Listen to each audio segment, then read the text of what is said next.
October is a month that we want to plant our spring flowering bulbs such as crocus, hyacinth, tulips, and narcissus. Usually the first few months or the first few weeks in October is when you want to plant these bulbs. However, we have a little bit of leeway with our tulip bulbs that we can actually plant throughout the middle of November. And what we're going to do today is show you how to plant some spring flowering bulbs in a little different way. And it's a method that we learned about from the Netherlands Flower Bulb Information Center. And they were telling us this is the way they do it in Keukenhof, Holland. And it's called double decking. And we've selected an area where our lantana was growing. And this area is in full sun. And it's also well drained, and that's the most important thing when you're planting flowering bulbs, that you have a loose, well drained soil. We've already incorporated our complete fertilizer into the bed at about a rate of a cup per 100 square feet. The next thing that we want to do is mark out our location where we want to plant the bulbs, which we've done by these white stakes. When you do double decking, you want to dig a hole about 8 inches deep. And we're using a bulb planter here, and actually it doesn't go quite at 8 inches, so we have to go a little bit deeper. Measure to make sure we've got our 8 inches, put in a little bit of the bone meal at the bottom, mix in a little bit of soil, and then the first thing you want to plant is a tulip bulb at about the 8 inches.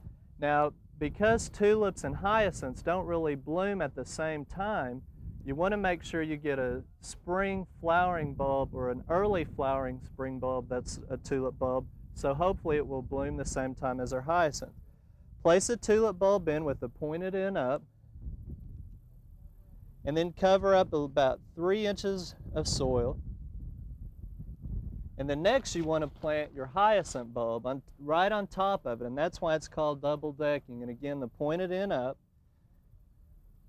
And then just cover that bulb with soil, pack it down, and then make sure that you label so you'll know what you've planted. Now, what we've used here is a tulip bulb that has red and white colors called Heart's Delight, and on top of that we planted the hyacinth that has a white color, so we think that'll make a nice combination, and those should bloom at the same time next spring.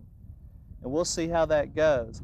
Now, you want to make sure after you've planted, you water the tulips in. If we should have a real severe winter that really drops down into the 0 or below, you may want to come in and mulch. But remember, if the winter's dry, you still need to water these because they do grow a little bit during the cold months. Then next spring, as they continue to grow and the grass starts greening up and the bulbs start coming up, be sure and side dress them a little bit. Now I want to tell you about some other bulbs that we're going to plant on the edges here that are referred to as antique bulbs. And these are bulbs that were introduced over 100 and 200 years ago. And again, we found out about this through the Netherlands Flower Bulb Information Center. And they got us in touch with the K. Van Burgundy and Company, who provided us these bulbs. The one I have here was introduced in 1750. And it is called Kaiserschoen, and it is a red tulip. We've got some other bulbs to show you too. This one was introduced in 1845, and it is called Color Cardinal. And it's kind of a bright red color as well, where the one over here has a little bit of yellow around the edge, almost a reddish orange color. We've also got some iris, and this one is introduced in 1808, and it's called Iris reticulata, and it's a purple colored iris. And then lastly, we've got one that is called Fritillaria, and some of you may know it by the plant that supposedly discourages gophers for coming in the yard. But this bulb, as you can see, is quite large, and it was released or introduced in the year 1574. So these are called our antique flower bulbs, and we're going to plant those and see how they continue and how they grow for us and just see what kind of color. So we're putting a little bit of history in our flower bulb this year, flower bulb garden this year.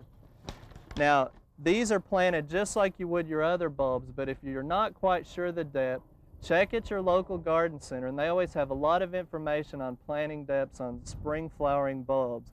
So now again is the time to do that, and we'll keep you informed and show you next spring how our bulbs turn out. We hope you enjoyed this video. It's part of our OK Gardening Classics YouTube channel. You can also find more recent videos on our Oklahoma Gardening YouTube channel. And join us on social media for great gardening tips, photos, and discussion.